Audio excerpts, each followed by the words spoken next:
Hey guys, so since marami pa rin ang confused sa tunay na gender ni Trexie, ito na ang kanyang gender reveal. Char, sana hindi na kayo malito kung lalaki or babae ba siya. Ayan na po ang proof of Dragon Balls. Kimi, dalawa po yan.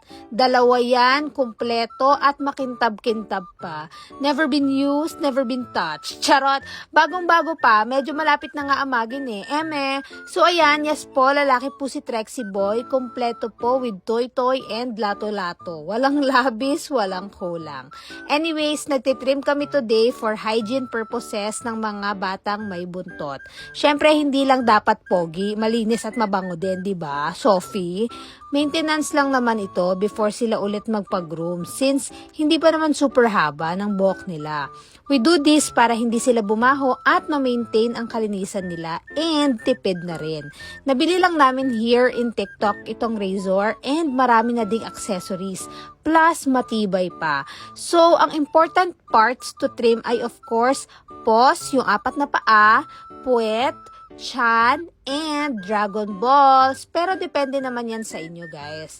Ako, inuumpisahan ko sa chan kasi minsan kapag naihi sila, nababasa yung mga balahibo sa chan. Kaya better kung kalbo yan para hindi sila mapanghe. And pansin ko, mas malamig ang pakiramdam nila kapag walang balahibo sa chan. O diba, sarap ng buhay ng mga to talaga pahiga-higa lang. Kala mo nasa spate.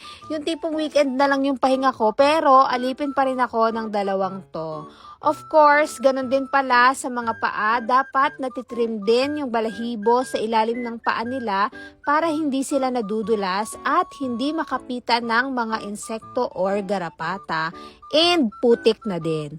And sa juwewet, of course, para iwas sa habit naman ang pupo at madali linisin.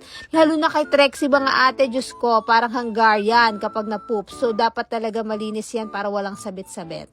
So, ayan, less than 20 minutes lang, tapos na ako sa kanilang dalawa and worth it talaga to kung gusto nyo ma-maintain yung linis nila. So, ayan guys, sana malinaw na po na lalaki si Trexie. Char, ayun lang. Bye!